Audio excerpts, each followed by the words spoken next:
Good afternoon, everyone.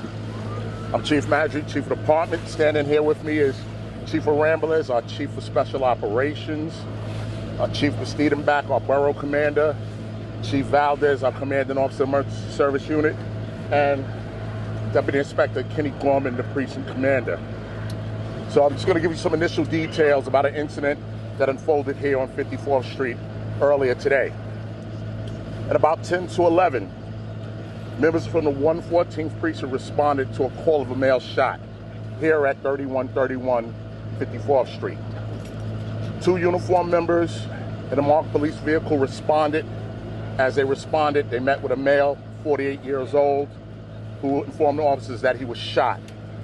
He gave the officers a little information about what happened, and he also told the officers that the person who shot him lived in the apartment building, 3131 54th Street, in apartment 6J.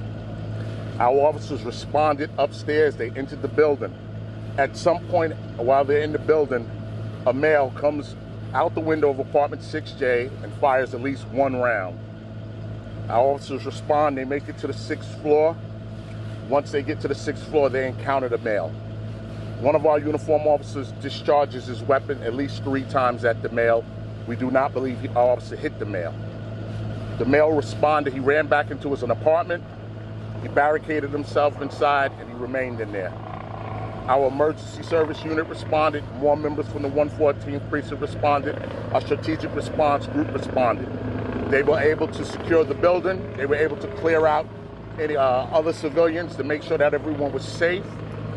Our initial male that was shot, we were able to get him to a local hospital. And at this point, our emergency service and our technical assistance and response unit, through negotiation skills, through our use of technology, started to work on the suspect. They stayed at the apartment. We were able to get our drones up to get a better view of the apartment, to see what was inside. And at some point, we made a decision to put a camera into the apartment. As we were putting the camera in the apartment, we heard a gunshot from the apartment. And with the use of our camera, we saw the male laying on the floor. He was yelling for help. Our officers were able to get him to relinquish his firearm that he still had in his hand. And then our emergency service unit was able to move in, put him in custody, and we removed him to a local hospital. We don't know his condition just yet. He was moved a little while ago. Our male who was initially shot, he went to surgery, he's out of surgery, and none of our officers were hurt. They were removed to a local hospital just for an evaluation. And that's with the information we have at this time. I'll take any questions. Miles Miller, could you tell us just about the suspect, any prior history of law enforcement, anything you're able to learn from citizens? What I will tell you about the suspect is he is known to the department. He does have a history with the department, but this is all a part of the investigation. We'll do a more detailed look at his history, and we'll give you more information later. Nicole Johnson. Chief, were you able to assess how this started? Was there a dispute between the two men? Yes, from our initial investigation, we still have more to do, but we believe there was some kind of dispute between our suspect and the person who was shot. We do believe they both live in the same building. New York 1. Any other prior incidents in this building involving this particular suspect? At this time, we don't know. It'll be a part of our investigation with force investigation. Anthony Carlo. Just to elaborate on the male suspect who was shot. So camera enters the apartment, officers hear a gunshot, and then they enter and the suspect did on the ground. Where is he wounded? And also, would you believe that Johnson shot himself? It is our belief he shot himself. He has a gunshot wound to the chest. Our cameras went in first. They were able to see that he was laying on the floor. They were able to hear him calling for help, and we were able to communicate him with our technology.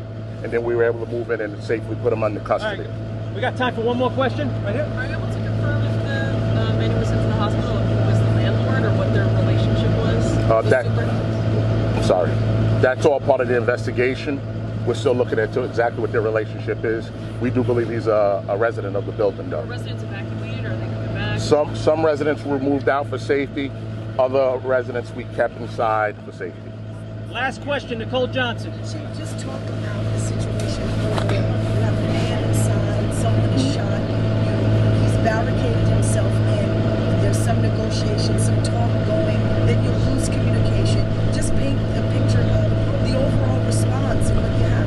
Absolutely, and I thank you for that question. First, I want to thank the leadership here in Patrol Borough Queens North. Christine Steidenbach, our borough commander, she got here fast.